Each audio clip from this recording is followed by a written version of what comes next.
Shalom, bom dia. Vamos ler Deuteronômio de 8 a 10, Salmos 42 hoje. Vamos lá.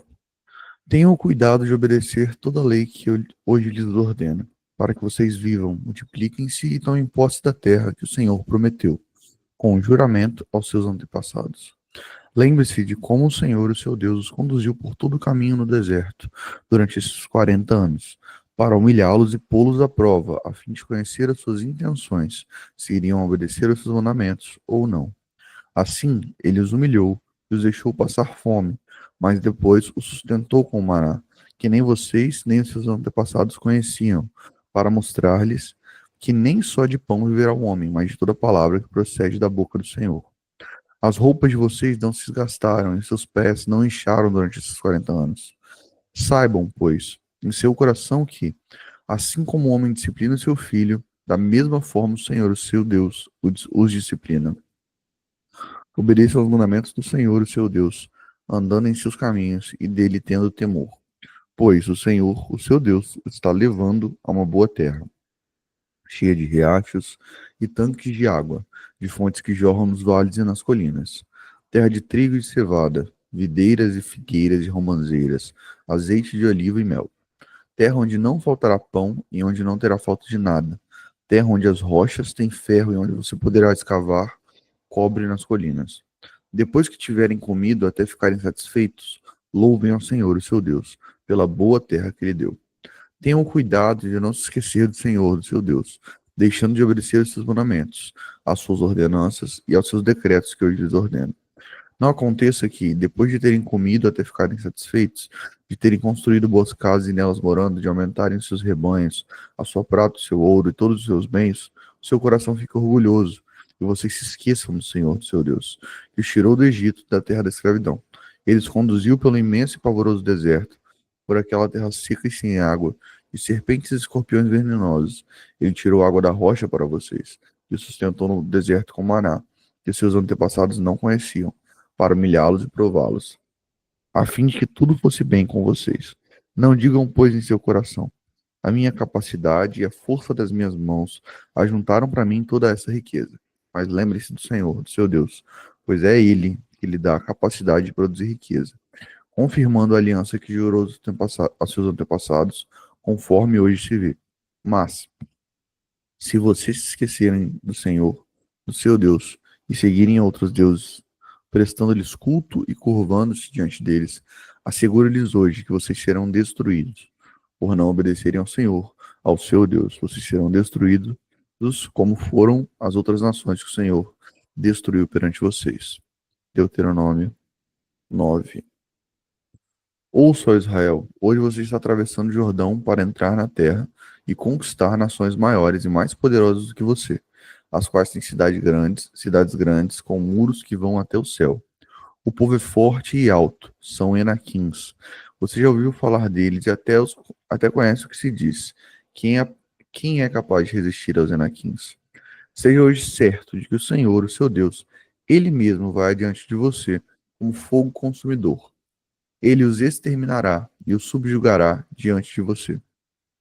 E você os expulsará e os destruirá, como o Senhor lhe prometeu. Depois que o Senhor, seu Deus, os tiver expulsado da presença de você, não diga a si mesmo: o Senhor nos trouxe aqui para tomarmos posse dessa terra por causa da nossa justiça. Não.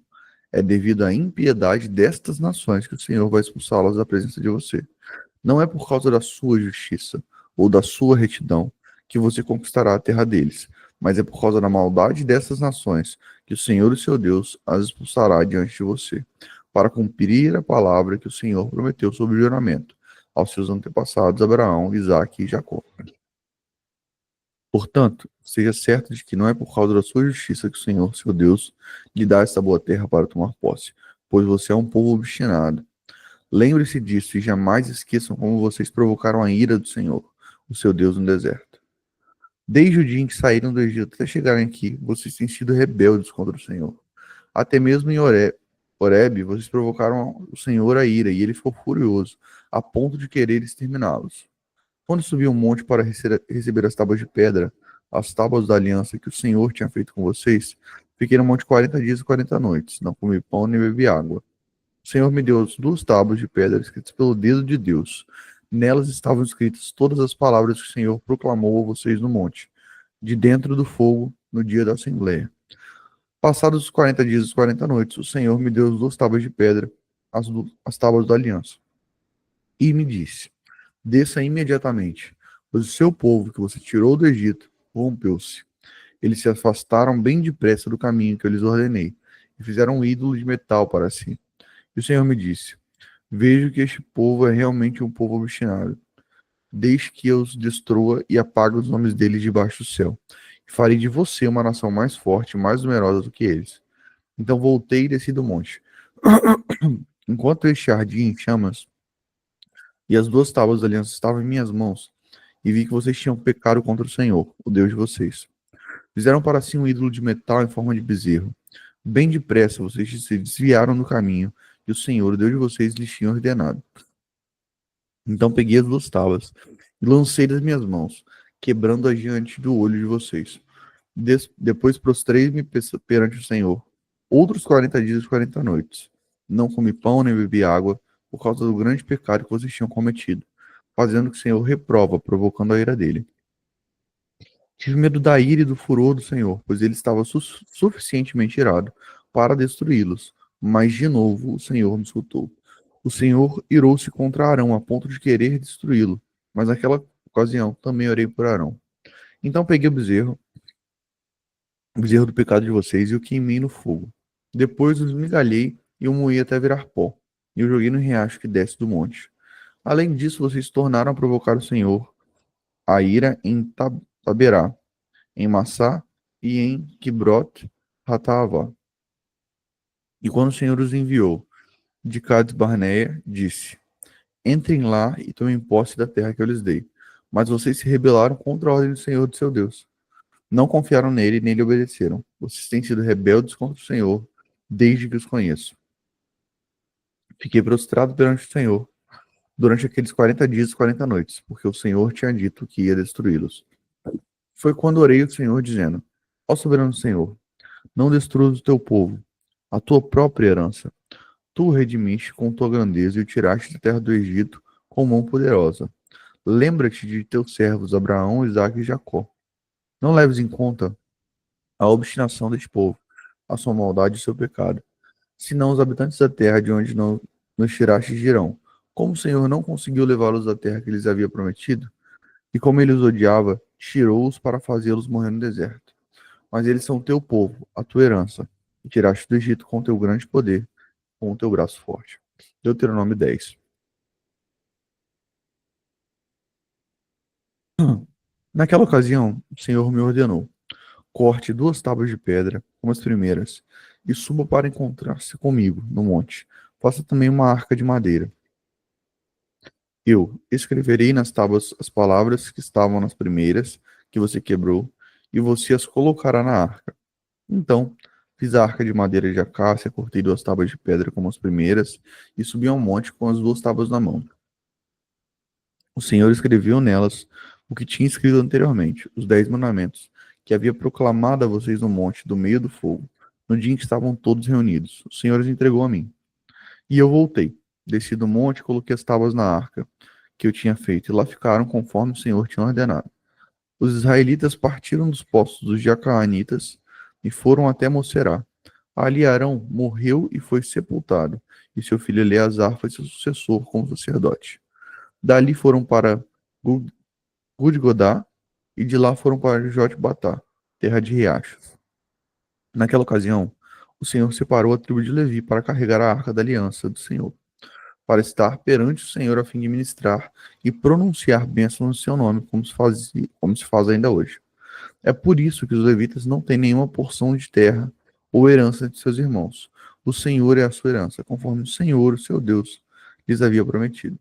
Assim, eu fiquei no monte 40 dias e 40 noites, como da primeira vez. E também dessa vez o Senhor me atendeu e não quis destruí-los. Vá, o Senhor me disse, conduz o povo em seu caminho para que tomem posse da terra que jurei aos seus antepassados que lhes daria.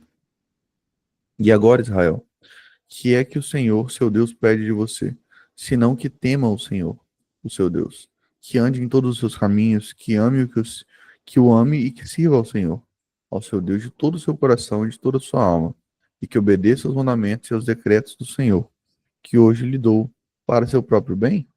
Ao Senhor, ao seu Deus, pertencem os céus, até os mais altos céus, a terra e tudo que nela existe. No entanto, o Senhor se afeiçoou aos seus antepassados e os amou. E a vocês, descendentes deles, escolheu entre todas as nações, como hoje se vê. Sejam fiéis à sua aliança em seus corações. Deixem de ser obstinados, pois o Senhor, o seu Deus, é o Deus dos deuses e o soberano dos soberanos, o grande Deus, poderoso e temível, que não age com parcialidade nem aceita suborno. Ele defende a casa do órfão e da viúva e ama o estrangeiro, dando-lhe alimento e roupa. Amem os estrangeiros, pois vocês mesmos foram estrangeiros no Egito. Temam o Senhor, seu Deus, e sirvam-no. Apeguem-se a ele e façam seus juramentos somente em nome dele. Seja ele motivo do seu louvor, pois ele é o seu Deus, que por vocês faz aquelas grandes e temíveis maravilhas que vocês viram com os próprios olhos. Os seus antepassados que desceram ao Egito eram 70 ao todo, mas agora o Senhor, o seu Deus, os tornou tão numerosos quanto as estrelas do céu. Salmos 42.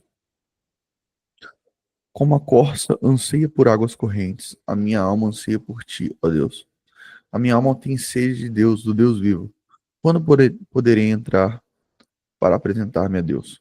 Minhas lágrimas têm sido meu alimento de dia e de noite, pois me pergunto o tempo todo: onde está o seu Deus? Quando me lembro dessas coisas, choro angustiado, pois eu estava acostumado a ir com a multidão, conduzindo a procissão à casa de Deus com os cantos de alegria e de ação de graças entre a multidão que festejava. Por que você está assim tão triste, a minha alma? Por que está assim tão perturbada dentro de mim? Ponha sua esperança em Deus, pois ainda o louvarei. Ele é o meu Salvador e o meu Deus. A minha alma está profundamente triste. Por isso, de ti me lembro, desde a terra do Jordão, das alturas de Hermon, desde o monte Mizar. Abismo chama abismo ao rugir das tuas cachoeiras. Todas as tuas ondas e vagalhões se abateram sobre mim. Conceda-me ao Senhor o seu fiel amor de dia. De noite esteja comigo a sua canção, e a minha oração ao Deus que me dá vida. Direi a Deus, minha rocha: por que te esqueceste de mim? Por que devo sair vagueando e pranteando, oprimido pelo inimigo? Até os meus ossos sofrem agonia mortal, quando os meus adversários zombam de mim, perguntando-me o tempo todo: onde está o seu Deus? Por que você está assim tão triste, a minha alma?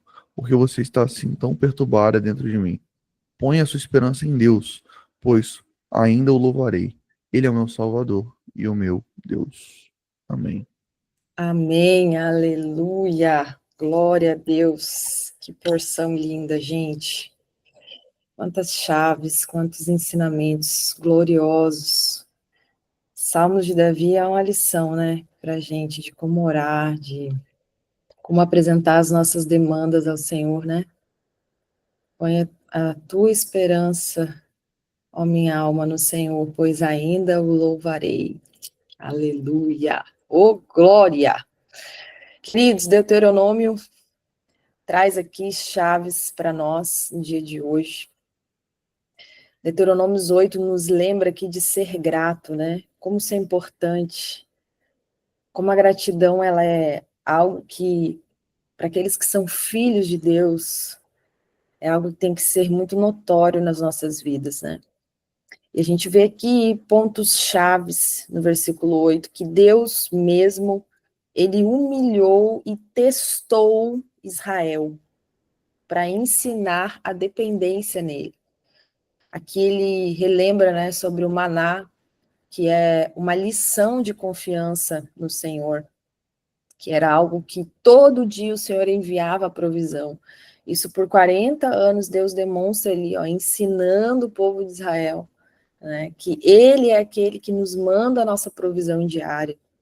A gente precisa confiar que, né, tem um versículo que fala: deixe para cada dia o seu mal, né, não fique ansioso, porque o Senhor é aquele que, né, ele veste os lírios, né, ele não vai alimentar os seus filhos, ele dá alimento aos passarinhos.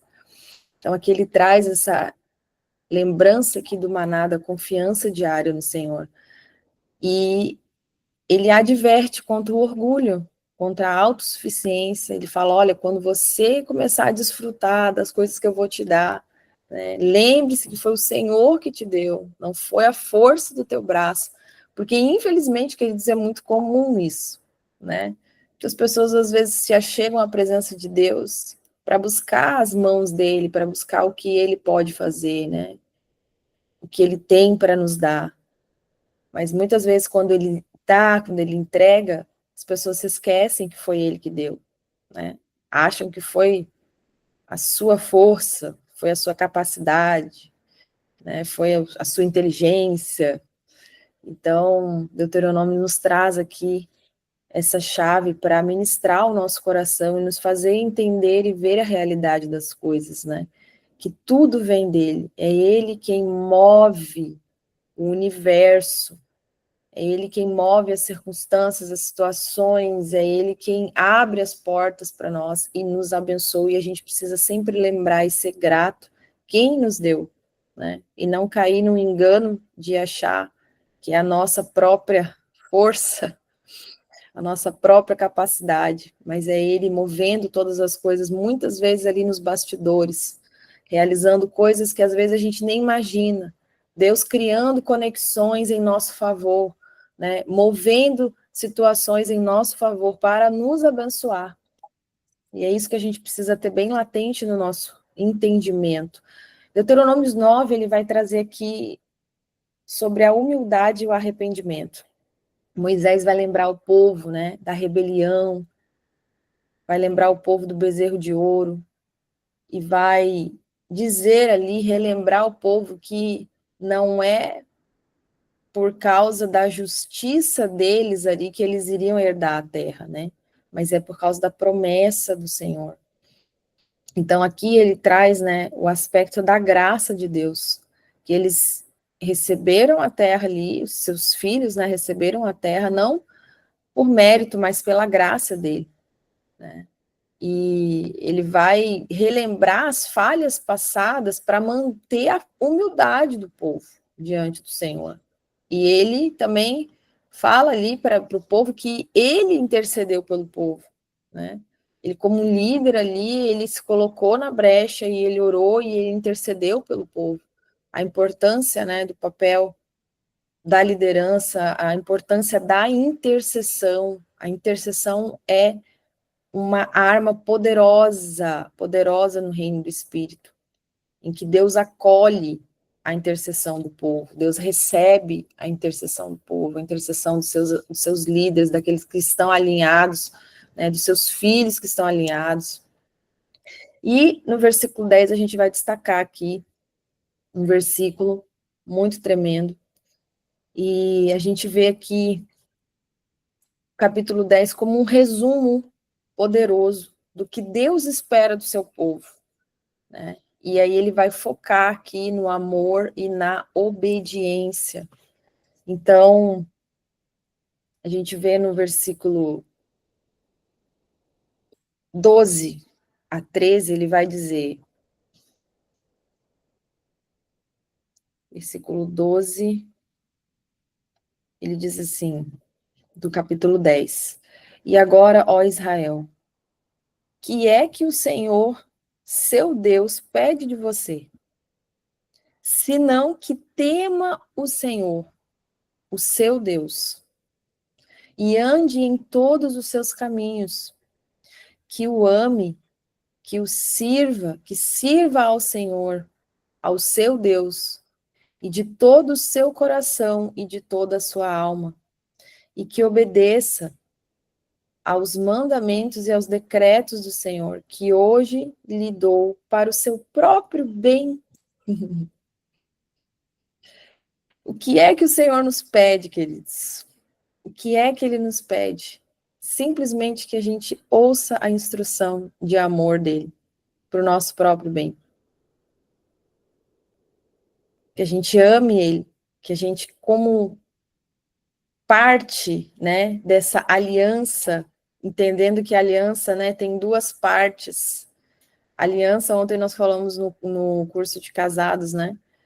Aliança, ela implica em deveres e direitos. Então, você tem deveres, obrigações para com a pessoa, compromisso para com a pessoa. E você também tem direitos dentro dessa aliança. E Deus, ele é fiel na aliança dele para conosco. E ele cumpre tudo aquilo que ele prometeu, ele cumpre tudo aquilo que ele falou.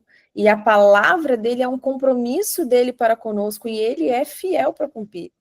Mas é a nossa parte nessa aliança, né? E a nossa parte? Será que a gente só quer os benefícios, os direitos dessa aliança? Mas a gente também tem que cumprir os nossos compromissos com o Senhor, as nossas obrigações com Ele. E aqui o Senhor fala, primeiro mandamento, né? Primeiro dever nosso, que é amar o Senhor, amar. E isso é algo tão poderoso, porque você amar o Senhor é algo que te transforma, é algo que te faz melhor, é algo que te transborda, que acende em você o melhor da tua essência, né? Então, aqui esse versículo para nós é isso. O que é que Deus tem te pedido? Né? Que você ande nos caminhos dele, que você o sirva, que você seja participante dessa obra extraordinária de redenção. Queridos, eu sempre falo, servir a Deus é uma honra, é um privilégio. Você estar sendo contado com uns daquele em que o Senhor pode confiar, entregar coisas a ti, que vai impactar vidas. Servir o Senhor é uma honra extraordinária. E tudo que a gente faz para o Senhor, Ele sempre nos abençoa infinitamente mais, Ele nunca fica devendo nada para a gente. E aí ele fala aqui, ó, de todo o seu coração, de toda a sua alma, obedecer os mandamentos do Senhor. Para o quê? Para o seu próprio bem.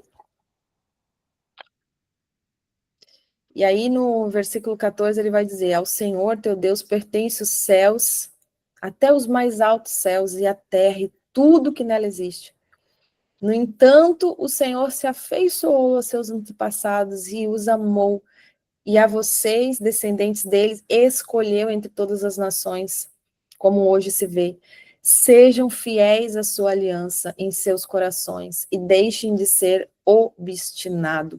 Pois o Senhor, o seu Deus, é o Deus dos deuses, o soberano dos soberanos, o grande Deus, poderoso e temível, e não age com parcialidade, nem aceita suborno. Ele defende a causa dos órfãos e da viúva, ama o estrangeiro, dando-lhe alimento e roupa. Quando a gente vê essa palavra aqui, temer a Deus aqui é uma reverência e respeito, né? É você ter a magnitude de quem é o Senhor.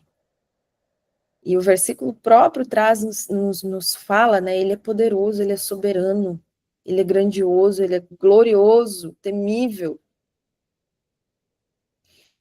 O versículo ele começa, né? Agora, ó Israel. Então, ele chama a atenção do povo para aquilo que está por vir. E ele vai dizer aqui, né? O que o Senhor pede de ti? Isso mostra o quê? Que Deus tem expectativas, queridos, com as nossas vidas. Entenda isso. Deus tem uma expectativa acerca da sua vida. Deus tem uma expectativa acerca do seu posicionamento em relação a Ele. E quando ele fala aqui essa palavra, o que o Senhor pede de ti? Essa palavra, né, pede, em hebraico, é a palavra sha'al, que está literalmente é um pedido e não uma demanda tirânica. É um pedido. É um pedido. Um doce pedido, com uma intenção de fazer bem. E ele fala, né? Temas o Senhor teu Deus. Esse temor aqui não é medo, mas é uma reverência profunda, um respeito profundo, uma admiração por quem ele é, pela sua beleza, magnitude, bondade, excelência. É uma admiração pela grandeza. E aqui, não só uma admiração, mas é uma consciência. É você ser consciente de quem é Deus. E quando você tem essa consciência, o seu coração, ele fica com temor diante do Senhor. Ele tem essa reverência diante dele, né? E aí ele fala que ande em todos os seus caminhos. Andar nos caminhos do Senhor significa o quê? Imitar os seus atributos. Está ligado a você imitar, né? A forma como ele se move, você buscar como exemplo, você imitar como exemplo. Então, andar em seus caminhos é você exercer a misericórdia, você exercer a bondade, você ser justo, você ser ali como ele, imparcial, como o próprio versículo fala, né? Você buscar fazer aquilo que é bem, você se apartar daquilo que é mal, você detestar o mal, né? Então, você imitar o Senhor.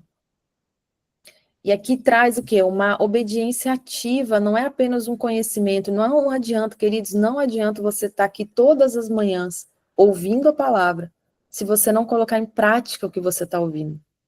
Porque a obediência, ela precisa ser ativa, ela precisa, de fato, produzir algo, produzir ação em você. Você precisa ouvir e exercer aquilo, né? Depois o versículo continue, né? Que ande seus caminhos e o ames. O ames, esse é o maior mandamento. O amor, o seu amor pelo Senhor, queridos, deve ser a sua maior motivação por trás de todas as suas ações. Aleluia, meu Deus. Tudo aquilo que você fizer, querido, tudo aquilo que você fizer, a sua maior motivação tem que ser o amor por Ele. O amor por Ele. Sabe, da gente querer se tornar melhor por Ele. De você querer mudar as suas ações, as suas atitudes, você desejar ser melhor, você desejar abandonar práticas ruins por amor a Ele. Tudo aquilo que você fizer, a sua maior motivação tem que ser o amor por Ele. E aí o versículo continua: sirva ao Senhor o teu Deus de todo o teu coração, de toda a tua alma. Aqui, ó, o serviço integral, o serviço, quando a gente serve o Senhor, precisa ser de todo o coração, né? Precisa envolver todos os aspectos do nosso ser. Lembrem que em hebraico, coração é lev, e o coração aqui no hebraico significa a mente, a vontade, as emoções, de todo o seu coração, é o seu ser todo envolvido, servindo ele com toda a sua vontade, com todas as suas emoções, vibrando naquilo ali, e com toda a sua mente, os seus pensamentos. E aí ele vai falar de toda a sua alma. Alma em hebraico é nefesh, que fala da nossa essência vital, da totalidade do nosso ser. E aqui o versículo ele segue: que guardes os mandamentos do Senhor e os seus estatutos. É a obediência na prática. Porque quando você obedece o Senhor, você literalmente está expressando de forma tangível, de forma palpável que você o ama e que você o teme. E aí ele continua e fecha aqui o versículo, né? Que guarde os mandamentos do Senhor e os seus estatutos, que hoje eu te ordeno para o teu bem. Isso me constrange, né? Que o Senhor, tudo aquilo que Ele está pedindo só tem um fim, um objetivo, que é para o nosso bem. Porque Deus é Deus, gente. Ele tem tudo. Aquilo que Ele nos pede não é para Ele, é para o nosso bem. Ele nos pede porque Ele nos ama. Infinitamente, queridos, a gente vê que Deus quer nos dar, que Deus quer transbordar sobre nós. E tudo que Ele faz, tudo que Ele determina na nossa vida, é para nos conduzir a viver o melhor que Ele tem para nos oferecer. E até quando Ele humilha Israel lá em cima, né, que nós lemos no versículo 8, até nisso a gente vê o amor do Senhor, porque o Senhor estava ensinando um povo que era obstinado, um povo endurecido, ele estava ensinando a depender do Senhor.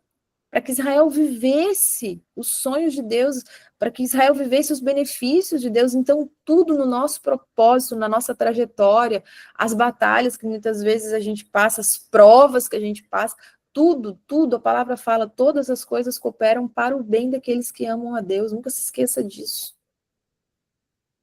Então, os benefícios, eles são dados para os mandamentos do Senhor, as ordenanças, a instrução do Senhor, elas são dadas para o nosso benefício. E não é um fardo. É isso que a gente precisa entender. Não é um fardo. É benefício para as nossas vidas. Isso mostra a natureza de Deus, queridos. Essa é a natureza do nosso Deus. O desejo dele pelo bem-estar do seu povo. Aleluia. Que você venha se encher de gratidão nesta manhã. Que você possa amá-lo mais a cada dia, cada dia que o Senhor vá trazendo essa consciência ao seu coração. Que você venha amá-lo, ele, de uma forma que você nunca imaginou. Que o Senhor te conduza a esse lugar de adoração, de amor, de louvor por ele. Porque ele é maravilhoso, ele é digno, ele merece todo o nosso amor. Deixa eu tirar uma fotinha aqui. Amém. Deus abençoe vocês tremendamente. Amanhã estamos aqui firmes e fortes no propósito para a glória do Eterno, em nome de Yeshua HaMashiach. Bom dia. Shalom, shalom. Shalom, shalom.